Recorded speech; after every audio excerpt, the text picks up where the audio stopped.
Thanks. So we'll move on to the next area of the session, that is the e-way bill, which we are starting with this release 2 onwards, क्योंकि हम लोग ने release 1 के अंदर ई invoice शुरू किया था एंड काफ़ी अच्छा सक्सेस मिला हमें। एंड जो हमारे 50 करोड़ के ऊपर के जितने भी कस्टमर्स हैं उन लोग ने यूज़ किया और उन्होंने सराहा है ये। लेकिन ई-वे बिल हमारे सब लोग के लिए एप्लीकेबल है, क्योंकि movement of goods above 50,000 okay it's very much necessary. And उसके लिए हमें जो भी प्रोसेसेस करने पड़ते थे टैली के अंदर था, लेकिन वो थोड़ा सेमी ऑटोमेटेड था, लेकिन ये फुल्ली ऑटोमेटेड यानी कि कंप्लीटनेस में है। और बहुत सारी जो फंक्शनैलिटीज ई-वे बिल के लिए करनी होती है वो हम लोग ने कंप्लीटली ये प्रोडक्ट के अंदर दिया है। Now you are directly connected to the portal, यानी कि जो डिपार्टमेंट का एनआईसी का पोर्टल है उससे आप कनेक्ट कर पाएंगे, डेटा एक्सचेंज कर पाएंगे एंड फुल्ली कंप्लायंट है, यानी कि उन्होंने जिस तरह से बताया है उसी तरह से हम लोग ने भी बनाया है। तो प्री रिक्विजिट के बारे में यहाँ पे मैं बताना चाहूँगा कि पहले हमें क्या तैयारी करनी है ये टैली के अंदर से ई-वे बिल जनरेट करने के लिए। तो सबसे पहले अगर यहाँ पे मैं कहूँगा कि आपको रजिस्टर होना ज़रूरी है आपका जीएसटी पोर्टल पे, आई मीन टू सॉरी आपके ई-वे बिल पोर्टल पे। तो यहाँ पे मैं कहूँगा कि पहले तो आपको ई-वे बिल के पोर्टल के ऊपर रजिस्टर होना ज़रूरी है। देन आपको उसके अंदर अगर आपको टैली के अंदर से ही अगर कोई इनवॉइस अपलोड करना है ना, तो उसके लिए आपको एक सर्विस प्रोवाइडर की ज़रूरत रहती है, जिसको कहते हैं जीएसटी सुविधा प्रोवाइडर, जीएसपी। ये आप देख रहे हैं जीएसपी। तो अच्छी बात ये है कि टैली कंपनी एक जीएसपी भी है, जिसके वजह से आपको टैली से बाहर या टैली को छोड़ के आपको किसी और सर्विसेज लेने की ज़रूरत नहीं होगी। तो टैली इंडिया प्राइवेट लिमिटेड करके आपका जो जीएसपी है उसे आपको कॉन्फ़िगर करना है और उनका आपको एक यूज़र नेम बनाना है, जो हम लोग ये वीडियो के अंदर देखेंगे। तो ये वीडियो जो है ये आपको थोड़ा-सा आइडिया दे देगा कि किस तरह से इसको वर्कआउट करना है। तो ये हमारा पोर्टल है जहाँ पे हमें ई-वे बिल के लिए रजिस्टर करना है। अगर जो लोग ऑलरेडी यूज़ कर रहे हैं उनके पास ये रजिस्ट्रेशन रहेगा ज़रूर, लेकिन अगर ये पोर्टल अगर आप यूज़ नहीं किए हैं तो आपको पहले रजिस्टर करना ज़रूरी है। तो जैसे ही यहाँ पे रजिस्टर करने का ऑप्शन है, ई-वे बिल रजिस्ट्रेशन, यहाँ पे आप आपका जीएसटी नंबर डाल दीजिए। वैसे काफ़ी लोगों ने ये कर दिया रहेगा, इसलिए ज़रूरत नहीं रहेगी। यहाँ पे आपने कैप्चा डाल दिया और एंटर किया तो वो आपको ओटीपी सेंड करने के लिए यहाँ पे नीचे बताएगा, डेटा वेरिफिकेशन करने के बाद। जैसे ही आप वो ओटीपी डाल देते हैं, आप यहाँ पे एक नया user name and password create कर सकते हैं। ये बेसिकली आप ये पोर्टल के अंदर जा सकते हैं उसके लिए है। ओके, डायरेक्टली ये जो e-waybill.gov.in जो वेबसाइट है, यहाँ पे जाने के लिए आपको ये यूज़र नेम एंड पासवर्ड काम आएगा। नाउ यहाँ तक काफ़ी लोगों ने कर लिया रहेगा, लेकिन अभी सबसे इम्पोर्टेंट बात ये है कि अगर मुझे टैली के अंदर से डायरेक्टली ई-वे बिल सेंड करना है, तो मुझे ये पासवर्ड सेट करना ज़रूरी है और वो password user name and password मुझे पहले उसके अंदर टैली इंडिया प्राइवेट लिमिटेड का जीएसपी सेलेक्ट करना है और दूसरा मुझे ये एपीआई का यूज़र बनाना है। लेट्स सी कि वो किस तरह से होगा। तो वापस हम लोग यही वेबसाइट पे जा रहे हैं, eWaybill.nic.in, यहाँ पे लॉगिन कर रहे हैं। जो अभी हम लोग ने रजिस्टर करने के लिए यूज़र नेम एंड पासवर्ड बनाया वही यहाँ पे हम लोग डाल के लॉगिन करेंगे। और जो लोग ऑलरेडी लॉगिन कर जानते हैं तो उनके लिए कोई दिक्कत नहीं होगी।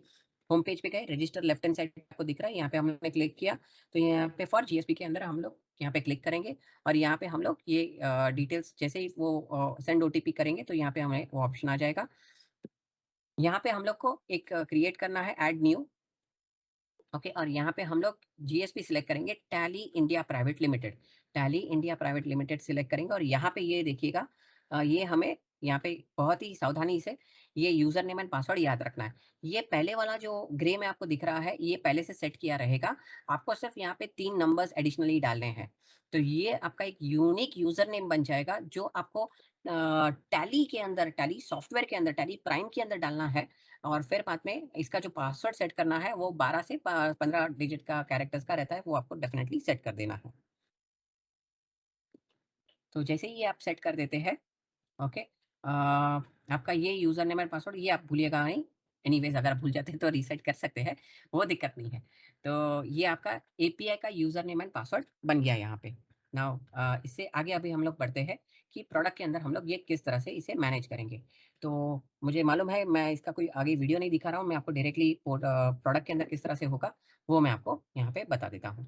ओके, वैसे ये कंपनी अभी हम लोग देख रहे हैं, अभी ये कंपनी हम लोग बंद करके इसके अंदर हम लोग एक स्पेसिफिक कंपनी ओपन कर देते हैं। देखिए मैं यहाँ से नेविगेट कर रहा हूँ, किस तरह से नेविगेट कर रहा हूँ आपको पसंद आएगा। तो यहाँ पे मैं डेटा और यहाँ पे मैं स्पेशली एक ई-वे बिल की मैंने कंपनी बनाई है यहाँ पे। ओके, और ये हम लोग यहाँ पे ई-वे बिल बनाएंगे। वैसे कोई खास कॉन्फ़िगरेशंस की ज़रूरत नहीं है। यहाँ पे राइट हैंड साइड पे जो जीएसटी है, यहाँ पे अंदर जाने पे यहाँ पे राइट हैंड साइड पे मुझे ई-वे बिल के लिए ऑप्शन को येस करने हैं। वैसे आप पहले से अगर यूज़ करते रहेंगे तो आपको ये सब ऑप्शंस करने की ज़रूरत नहीं होगी। ओके, लेकिन हाँ, एक चीज़ है, एक चीज़ ज़रूर कीजिएगा। यहाँ पे आप देख रहे हैं कि मुझे प्रिंट करना है ई-वे बिल विथ इनवॉइस, तो ये आप यहाँ पे येस ज़रूर कर दीजिएगा। ओके, वैसे अच्छी बात ये है कि अभी आप ई-वे बिल आप टैली में से भी प्रिंट ले सकते हैं। नाउ अभी हम लोग एक ई-वे बिल बना लेते हैं कि यहाँ पे गेटवे ऑफ टैली से मैं एक वाउचर एंट्री पे आ गया। यहाँ पे मैंने सेल्स उत्तराखंड लिया मैंने, एक नंबर मिल गया मुझे यहाँ पे। मैंने एक पार्टी सिलेक्ट कर दिया एयर एशिया महाराष्ट्र। ओके, ये महाराष्ट्र की कंपनी है यानी कि इंटरस्टेट ट्रांज़ैक्शन है मेरा।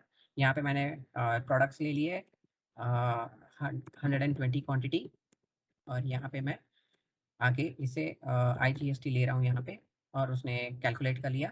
नीचे मुझे वो बता रहा है कि भाई मुझे ई-वे बिल की डिटेल्स यहाँ पे फिल अप करनी है। तो ये क्योंकि इंटरस्टेट है और 50,000 से ऊपर है तो डेफ़िनेटली ये प्रॉम्प्ट होगा। अगर 50,000 से नीचे है तो वो ये प्रॉम्प्ट नहीं करेगा। यहाँ पे एक और एक बात क्या है कि ये डिस्टेंस भी पकड़ लेता है। ओके, वैसे यहाँ पे और भी फैसिलिटीज़ है। कई बार कुछ लोगों को बिल करने वाला मीन्स बिलिंग एड्रेस कुछ और रहता है, डिस्पैच एड्रेस कुछ और रहता है, तो ये ऑप्शन आपके पास है कि डिस्पैच फॉर्म के अंदर आप डिटेल्स चेंज कर सकते हैं। ओके, अगर ये स्क्रीन आपको नहीं आ रही है तो F12 के अंदर ये ऑप्शंस को आप ज़रूर येस कर दीजिएगा। तो आपके लिए डिस्पैच डिटेल्स और शिप टू डिटेल्स अगर अगर आपकी डिफरेंट है तो आप यहाँ पे चेंज कर सकते हैं। ओके, तो यहाँ पे आगे बढ़ने पे मैं एक और एक चीज़ बताना चाहूँगा कि जो आपका डिस्टेंस जो है यहाँ पे वो कैलकुलेट करता है with pin pin code to pin code. Tally automatically calculate नहीं करता है, लेकिन अगर आपने प्रीवियस ट्रांज़ैक्शन यही पार्टी के साथ किया रहेगा तो वो टाइम पे आपने जो भी डिस्टेंस डाला था वो यहाँ पे कैप्चर कर लेगा। वैसे ये जानना है तो आप जीएसटी की वेबसाइट पे जाके वहाँ पे ई-वे बिल की वेबसाइट पे जाके आप वहाँ पे पिन टू पिन डिस्टेंस देख सकते हैं। तो एक बार आपने देख लिया तो यहाँ पे आप डाल सकते हैं। तो यहाँ पे अभी मैं ट्रांसपोर्टर ले लेता हूँ। ओके, नॉर्मल एक एंट्री पास कर लेता हूँ। यहाँ पे व्हीकल नंबर डाल दे रहा हूँ मैं।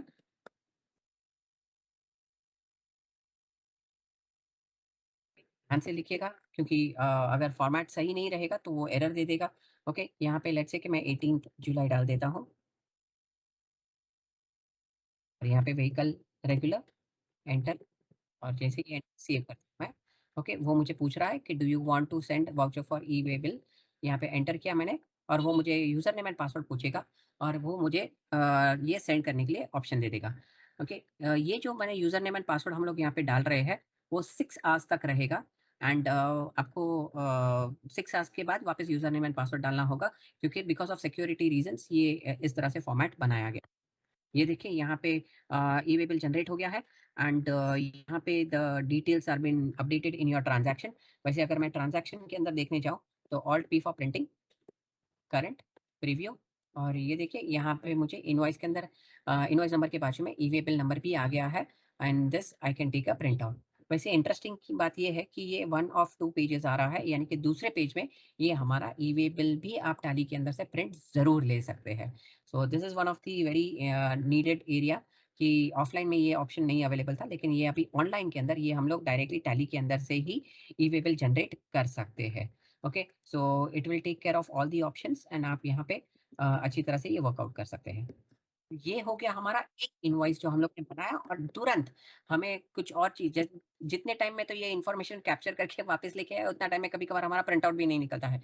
बट ये इतने कम समय के अंदर ये फटाफट से लेके आया हमारे लिए एंड नाउ आप जितने भी एंट्रीज़ करते रहेंगे आप वो every time user name and password डालने की ज़रूरत नहीं होगी। तो मैं आपको यहाँ पे और भी बल्क अपलोड किस तरह से करते हैं वो भी मैं आपको बताना चाहूँगा यहाँ पे। यहाँ पे मैं दूसरी कंपनी ओपन करना चाहूँगा ई-वे बिल विथ इनवॉइस। ये देखिए और एक कंपनी है। यहाँ पे ये कंपनी के अंदर मैं एक ऑलरेडी मैंने कुछ एंट्रीज़ पास जैसे कि मल्टी यूज़र एनवायरनमेंट या कई कई बार ऐसा भी होता है कि बहुत सारे अकाउंटेंट्स रहते हैं, 10-15 एंट्रीज़ पास कर दी रहती है और फिर बाद में मैनेजर को बोलते हैं कि आप अपलोड कर दीजिए। तो वो लोग एक वेरीफ़ाई करना चाहेंगे और फिर अपलोड करना चाहेंगे या फिर सिर्फ़ मैनेजर के पास अपलोड करने के राइट्स रहते हैं। तो उनके लिए यहाँ पे बल्क अपलोड का एक ऑप्शन भी है। तो जैसे कि लेट्स से कि मैं मैनेजर है कुछ स्टॉक समरी देख रहा है और स्टॉक समरी देखते-देखते उसको आके किसी ने कहा कि हमें ई इनवॉइस जनरेट करने हैं। तो यहाँ से मैं एक्सचेंज पे क्लिक किया। ये टॉप मेनू बार जो कंसिस्टेंट रहता है वहाँ पे गया मैं। सेंड फॉर ई इनवॉइसिंग यहाँ पे ये देखिए बिल्स आ गए कुछ जो रेडी हुए हैं और यहाँ पे मैं सेलेक्ट करके इसे वेरीफाई करके सेंड कर सकता हूँ। वैसे ऑफलाइन एक्सपोर्ट भी अवेलेबल है कि मैं अगर ये मशीन से नहीं दूसरे मशीन से कहीं सेंड करना चाहता हूँ, तो ऑफलाइन भी है। लेकिन मुझे 100% मालूम है कि इस तरह की कनेक्टेड सर्विसेज़ के बाद आप कभी भी ऑफलाइन नहीं प्रेफ़र करना चाहेंगे। हाँ, लेकिन एक्सेप्शनली हम लोग कभी इंटरनेट नहीं है या फिर ये मशीन के अंदर कुछ प्रॉब्लम है या इसको हम लोग थोड़ा-सा सेफ़गार्ड करके रखना चाहते हैं, तो ये यूज़ कर सकते हैं। बट 99.99% लोग ऑनलाइन ही करना चाहेंगे और यहाँ पे मैंने क्लिक कर दिया। यहाँ पे मैं येस कर रहा हूँ और ये मुझे यूज़र नेम एंड पासवर्ड पूछ रहा है। ये दूसरी कंपनी है, इसलिए ये वापस वो यूज़र नेम एंड पासवर्ड पूछ रहा है। होती ई-वे बिल वाली, तो वो नहीं पूछता था ये।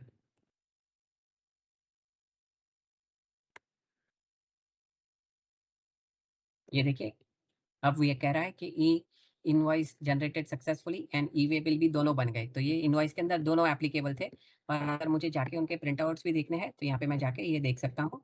ओके, ये हमारा अभी जो बना हुआ है करंट प्रीव्यू, ये देखिए ई-इनवॉइस का मुझे लोगो भी आ गया और ये यहाँ पे ई-वे बिल का भी आ गया। फ्रेंड्स, अगर आपके पास क्यूआर कोड है कोई भी स्कैनर आपके मोबाइल के अंदर, तो मेरे लैपटॉप की जो स्क्रीन आप देख पा रहे हैं, यहाँ पे आप स्कैन करके इसे देख सकते हैं।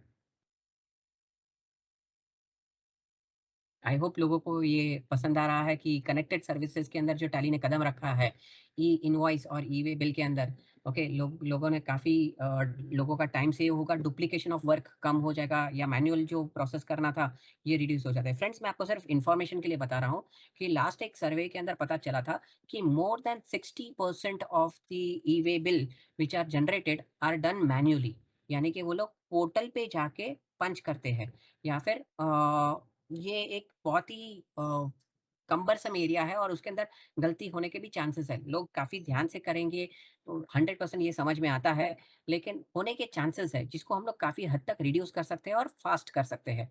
सो बेसिकली ये हमारी एफिशिएंसी बढ़ा देता है। ओके, तो मैं वहाँ पे एक आपको बता दूँ कि बेसिकली क्या होता है कि जभी भी हम लोग ये एंट्री पास करते हैं ना, तो इसके अंदर अगर हम लोग पार्ट ए की इन्फॉर्मेशन रहती है लेकिन बी की नहीं रहती, जैसे कि ट्रांसपोर्टर की व्हीकल का नंबर नहीं रहता है। तो उसी तरह से आप यहाँ पे बना सकते हैं। मैं वापस एक और एक ट्रांज़ैक्शन बना देता हूँ, 130 नंबर और यहाँ पे हम लोग आईजीएसटी ले लेते हैं और यहाँ पे हम लोग अभी ये देखिए यहाँ पे है ना वैसे और सारी डिटेल्स तो कैप्चर हो गई है, यहाँ पे ट्रांसपोर्टर ये डालना ज़रूरी है। सी दोनों में से एक चीज़ होना ज़रूरी है, या तो आप ट्रांसपोर्टर आईडी डालिए या तो व्हीकल नंबर, यानी कि ये देखिए नीचे पार्ट बी दिख रहा है ना आपको, तो ये यहाँ पे ट्रांसपोर्टर आईडी जो है ना, ओके, वो आपको मालूम है और व्हीकल नंबर नहीं मालूम है, तो ये आप बना सकते हैं। लेकिन अगर दूसरा सिचुएशन है कि आप ट्रांसपोर्टर थ्रू नहीं भेज रहे हैं, आपकी कोई गाड़ी है, आपका ही कोई टेम्पो है जिसके अंदर आप सेंड कर रहे हो, तो व्हीकल नंबर आपको मालूम है लेकिन ट्रांसपोर्टर है ही नहीं। तो ये दोनों में से एक चीज़ होनी ज़रूरी है। ओके, दोनों में से कोई भी एक चीज़ रहेगी ना तो आपका ई-वे बिल ज़रूर बन जाएगा। पहले मैं आपका सिनेरियो ले रहा हूँ, ओके, जिसके अंदर अगर ट्रांसपोर्टर आईडी है और मेरे पास पार्ट बी की इन्फॉर्मेशन नहीं है और यहाँ पे मैं एंट्री कर रहा हूँ और ये एंट्री सेव कर रहा हूँ। ये देखिए यहाँ पे मैंने सेंड कर रहा हूँ। इंटरेस्टिंग बात ये देखिए यहाँ पे कि ये कंपनी मैंने शट डाउन कर दी थी, वापस ओपन की। और उसने पासवर्ड नहीं पूछा मुझे क्योंकि 6 अवर्स कंप्लीट नहीं हुए हैं। अगर 6 अवर्स कंप्लीट हो गए होते, तो वो मुझे वापस यूज़र नेम एंड पासवर्ड पूछता था। ये देखिए मेरा विथआउट पार्ट बी भी ये इन्फॉर्मेशन अभी ये मेरा पार्ट बी बिना पार्ट बी के भी ये हो गया यहाँ पे। यहाँ पे देखिए नीचे जब देखेंगे तो यहाँ पे व्हीकल नंबर ब्लैंक दिख रहा है। ओके, वैसे दूसरी सारी इन्फॉर्मेशन कैप्चर हो गई है। Okay, so this is the वे आप पार्ट ए की इन्फॉर्मेशन डाल के भी इनवॉइस बना सकते हैं। अभी ये ट्रांसपोर्टर का काम है कि वो अपने हिसाब से वो सब डिटेल्स फिल अप करेगा। जैसे कि यहाँ पे अभी देखिए मैं गो टू का बोल रहा था कि काफ़ी लोगों को पसंद है, अभी उसके लिए मैं रिपोर्ट में आपको नेविगेट करके नहीं, वैसे आप यहाँ पे display statutory reports, GST reports के अंदर थ्रू भी जा सकते हैं। लेकिन ये देखिए शॉर्टकट की ऑल्ट जी और यहाँ पे आप लिख दीजिए ई-वे बिल और ये ई-वे बिल आपने लिख दिया और यहाँ पे आपने एंटर कर दिया और ये देखिए ई-वे बिल की रिपोर्ट के अंदर पहुँच गए और यहाँ पे आप ये देख रहे हैं कि विथआउट पार्ट बी, ये देखो 130 क्वांटिटी का हम लोग ने ट्रांज़ैक्शन बना था, ये देखिए यहाँ पे। ओके, ये बिना पार्ट बी के है और अच्छी बात ये है कि ये जब आप यहाँ पे हो ना, तो इसको आप सिलेक्ट करके यहाँ पे आप पार्ट बी की इन्फॉर्मेशन भी अपडेट कर सकते हैं। ये देखिए राइट हैंड साइड पे और यहाँ पे अपडेट के साथ यहाँ पे देखिए मल्टीपल ऑप्शंस भी आ रहे हैं। वैसे टैली प्राइम की एक और एक इंटरेस्टिंग चीज़ है कि ये देखिए आप छोटे-छोटे एरोज़ दिख रहे हैं राइट हैंड साइड पे, वो क्लिक करने पे आपको ये बटन्स एडिशनल बटन्स भी यहाँ पे मिल जाते हैं। सो ये हमारे प्राइम के अंदर एनहांसमेंट है। तो यहाँ पे आप अपडेट पार्ट बी कर सकते हैं, अंडू भी कर सकते हैं और मार्क एज़ पार्ट बी भी कर सकते हैं। यानी कि कई बार पोर्टल आपने ट्रांज़ैक्शन में जाके कर दिया रहेगा, तो आप यहाँ से भी अपने mark as part B as updated ये भी कर सकते हैं। चलो यहाँ पे मैं पार्ट बी की डेट एज़ अपडेट कर देता हूँ। यहाँ पे ये मैंने रोड डाल दिया, यहाँ पे व्हीकल नंबर भी डाल देता हूँ मैं। रेगुलर और प्लेस यहाँ पे। और ये देखिए यहाँ से निकल के अभी वो विथ पार्ट बी इन्फॉर्मेशन के साथ चला गया। ओके, तो इस तरह से आप यहाँ पे ये पूरा रिपोर्ट देख सकते हैं। मैंने यहाँ पे काफ़ी सारे ट्रांज़ैक्शंस ये कंपनी में बनाए हैं, तो मुझे यहाँ पे दिख रहा है। एंड फ्रेंड्स, ये बहुत ही बढ़िया रिपोर्ट है। कोई भी बिज़नेसमैन, कोई भी अकाउंटेंट या जो भी यहाँ पे ये ई-वे बिल का मॉनिटरिंग कर रहे हैं, उनको एक ही स्क्रीन के अंदर उनकी सारी इन्फॉर्मेशन मिल जाएगी, पूरा स्टेटस मिल जाएगा। यानी कि अगर कोई भी इन्फॉर्मेशन इनकरेक्ट है, तो एक बिज़नेसमैन या जो चीफ अकाउंटेंट है, वो यहाँ पे चेक कर सकते हैं कि क्या चीज़ें मिसिंग है या क्या चीज़ें इनकरेक्ट है। तो वो उसे करेक्ट भी कर सकते हैं यहाँ से ही। दूसरी बात, अगर ये कभी कुछ मिसिंग इन्फॉर्मेशन है, वो भी यहाँ पे कैप्चर हो जाएगी कि for part e-way bill generation कुछ इन्फॉर्मेशन मिसिंग है, जैसे कि ट्रांसपोर्टर आईडी मिसिंग है या फिर यहाँ पे कुछ अदर डिटेल्स कुछ भी मिसिंग है, तो वो यहाँ पे इन्फॉर्म कर देता है हमें। ओके, नाउ दूसरी बात यहाँ पे और एक चीज़ है, रिजेक्टेड। कई बार हम लोग सेंड करते हैं तो रिजेक्शंस भी आते हैं। तो रिजेक्शंस के हम ये देखिए, तो ये ब्लू का इन्फॉर्मेशन कहने का मतलब ये है कि ये इन्फॉर्मेशन टैली जनरेटेड नहीं है, जो पोर्टल ने दी है आपको इन्फॉर्मेशन रिजेक्शन की, वो इन्फॉर्मेशन हम लोग यहाँ पे कैप्चर कर रहे हैं। सो इसके लिए अभी लेट्स से कि मैंने सेंड किया था ई-वे बिल, तो वहाँ पे मैंने गलती से सेम डॉक्यूमेंट मेरे सेम इनवॉइस नंबर वापस गलती से मैंने यूज़ कर दिया है, तो ये इस तरह का बताएगा कि सेम डॉक्यूमेंट नंबर यूज़ किया है। या फिर ई-वे बिल जनरेटेड डॉक्यूमेंट, ये देखिए ये मैंने एक्सटेंड किया था। वैसे एक्सटेंड की भी फैसिलिटी है टैली के अंदर कि आप यहाँ से एक्सटेंड भी कर सकते हैं। ये देखिए राइट हैंड साइड पे एक्सटेंशन का ऑप्शन है। तो यहाँ से आप क्लिक करके कुछ जो भी इनवॉइस आपका रहेगा, उसके अंदर आप एक्सटेंशन की इन्फॉर्मेशन, कई बार क्या होता है कि हम लोग गुड्स भेजते हैं और उसकी एक वैलिडिटी रहती है। लेट्स से कि 150 किलोमीटर है तो 1 दिन की वैलिडिटी मिलती है। अगर मुझे कोई कारणसर वो 1 दिन के अंदर नहीं पहुँचा है, तो मुझे उसको एक्सटेंड करना है, तो within 8 hours of its expiry आगे या पीछे मैं उसको सेंड कर सकता हूँ। तो यहाँ से मैं एक्सटेंड भी कर सकता हूँ और सेंड भी कर सकता हूँ। दूसरी बात यहाँ पे मैं और एक चीज़ बताना चाहूँगा कि यहाँ पे बहुत सारे ऐसे मैंने एरर्स क्रिएट जनरेट हुए हैं, जैसे कि एक ऐसा भी है कि ई-वे बिल हाँ, इनवैलिड इनवॉइस डेट या मीन्स अगर मैं फ्यूचर डेट के अंदर पास करता हूँ, तो वो मुझे इनकार कर देता है। कई बार मैं सोचता हूँ कि 2 दिन के बाद डिस्पैच होने वाला है, तो मैं मीन्स अभी से ई-वे बिल बना दूँ, तो इस तरह से हम लोग नहीं बना सकते हैं। पास्ट डेट के हम लोग बना सकते हैं, फ्यूचर डेट के हम लोग नहीं बना सकते हैं। So these are all the things which it will capture. कहने का मतलब ये है, फ्रेंड्स यहाँ पे कहने का मतलब ये है कि ये पोर्टल से डायरेक्टली बात करता है और पोर्टल से डायरेक्टली इन्फॉर्मेशन अपने वहाँ पे ले लेता है। So this is the way how exactly this is the connected environment we are talking about. यहाँ पे हम लोग ये कनेक्टेड जो हम लोग कॉन्सेप्ट की बात कर रहे हैं, इससे आपको काफ़ी सारी राहत मिल जाएगी। और बीच में जो हमारे टैली कंपनी की ही जो जीएसपी कंपनी है, tally India private limited, okay, ये हमें बहुत ही अच्छा सपोर्ट करती है, जिसके वजह से डेटा एक्सचेंज एकदम स्मूथ रहेगा एंड एकदम एक्यूरेट रहेगा। तो लेट्स से कि जनरेटेड यहाँ पे एक बिल ले लेते हैं। लेट्स से कि अभी एक ये जो हम लोग ने बिल बनाया था, इसको मुझे कैंसिल करना है। फ्रेंड्स, यहाँ से मुझे कैंसल के लिए भी मेरे पास मल्टीपल ऑप्शंस है कि मैं कैंसल करना चाहता हूँ, अंडू कैंसल करना चाहता हूँ या फिर मार्क टेस्ट कैंसल करना चाहता हूँ। तो कई बार क्या होता है कि पोर्टल पे जाके मैं कैंसल कर देता हूँ, तो मुझे टैली के अंदर सिर्फ उसको बताना है टैली को कि ये ट्रांजैक्शन कैंसल्ड है, ई-वे बिल कैंसल्ड है। लेकिन अगर मैं टैली से ही सेंड करना चाहता हूँ, टैली से ही अपलोड करना चाहता हूँ कि ये कैंसल किया है मैंने, तो यहाँ पे मुझे कैंसल में जाना होगा। यहाँ पे मैं कहूँगा कि लेट्स से मैं यहाँ पे मैं कुछ भी डाल देता हूँ, यहाँ पे टेस्टिंग फॉर कैंसलेशन ऐसे टाइप किया मैंने और एंटर कर दिया। नाउ ये यहाँ से निकल गया, इसका मतलब ये नहीं हुआ कि ये कैंसल हो गया है। इसको मुझे सेंड करना ज़रूरी है। ये 11 नंबर का जो ट्रांज़ैक्शन था, मुझे पोर्टल पे भेजना ज़रूरी है। तो यहाँ पे मैं एक्सचेंज में गया, सेंड फॉर ई-वे बिल में गया, ये देखिए यहाँ पे, okay, for e-way bill cancellation select किया मैंने और यहाँ से मैंने सेंड कर दिया। और यहाँ पे सेंड करने के बाद it is giving me the information e-way bill cancelled. और यहाँ पे अभी मैं देख रहा हूँ कि वो अभी मेरे यहाँ पे कैंसल्ड बकेट में रहेगा। ये देखिए 11 नंबर का ट्रांज़ैक्शन आ गया यहाँ पे। नाउ फ्रेंड्स, इतना ध्यान रखिएगा कि ये जो ट्रांज़ैक्शन है, ओके, आपको एक्चुअली भी कैंसल करना होगा अगर आप फुल्ली ये ट्रांज़ैक्शन को कैंसल करना चाहते हैं तो। ओके, तो यहाँ पे आप ध्यान रख के इसको ये इनवॉइस को आप कैंसल भी कर सकते हैं। सॉरी, यहाँ पे मीन्स अगर आपको ट्रांज़ैक्शन को कैंसल करना है तो ऑल्ट एक्स करके आप कैंसल भी करना होगा आपको।